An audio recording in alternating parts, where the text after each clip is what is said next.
आसपास के क्षेत्र से जो सक्रिय कार्यकर्ता और जो सक्रिय नागरिक हैं, जिनको अपनी जिम्मेदारियों का एहसास है, जो यहाँ इस पंडाल में हैं, उन सबको बहुत बहुत नमन।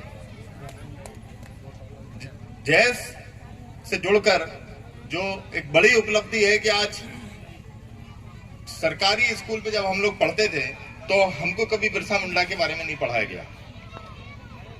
आज जैस से जुड़कर हमें धरती आबा बिरसा मुंडा के बारे में जानकारी लगी और आज जैस की सक्रियता के बल पर और जैस ने जिस तरीके से पिछले कई दिनों में काम किया है, उसके कारण आज प्रधानमंत्री को भोपाल आकर बिरसा मुंडा जयंती मनानी पड़ रही है। यह जैस की बहुत बड़ी जीत है। जो जल जंगल जमीन थे, जिसकी लड़ाई बिरसा मुंडा जी ने लड़ी थी, मात्र 25 साल की उम्र में उनको जहर देके मार दिया गया था।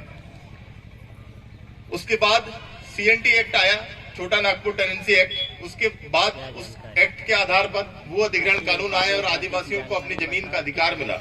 आदिवासियों की जमीन आज गैर आदिवासी नहीं खरीद सकता है। लेकिन जो बिरसा मुंडा जयंती है, सरकार मना रही है उसको, लेकिन बिरसा मुंडा के विचारों पे चल के जो युवा समाज की आवाज उठा रहे हैं, आज उनको प्रताड़ित किया जा रहा है।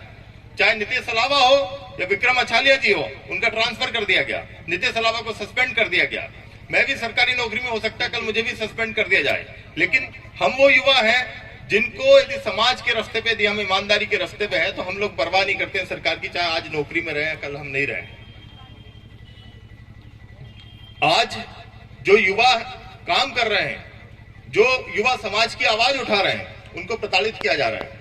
उन पे रासुका जैसे कानून लगाए जा रहे हैं, जिला बदर किया जा रहा है। हमारे पास सिर्फ हमारा जल जंगल जमीन था और उसके अलावा जो हमारी पूंजी थी वो था ट्राइबल सब प्लान।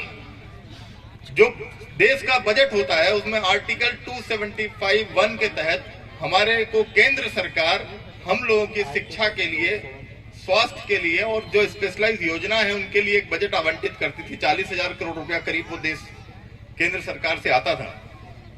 अब उस पैसे की भी लूट शुरू हो गई है। ये जो कार्यक्रम होने वाला है भोपाल में, उस ट्राइबल सब प्लान के बजट से 13 करोड़ रुपया इस जश्न के लिए जारी किया गया है। उसको लेकर हमने कल शिवराज सिंह चौहान, लोकायुक्त, DGP और चीफ सेक्रेटरी को एक कानूनी नोटिस दिया है कि यदि इस पैसे को आपने हाथ लगाया तो आपको जेल की सलाखों में भेज देंगे और आपकी तनख्वाह से इस पैसे की रिकवरी करेंगे, क्योंकि ये पैसा किसी के बाप का नहीं है। ये पैसा मालिकों का है, आदिवासियों का है, उनके हितों पे खर्च होना चाहिए। इस पैसे से आज आप यदि अपना जश्न मनाएंगे, अपनी वोटों की राजनीति करेंगे, तो इसको आदिवासी समाज सहन नहीं करेगा।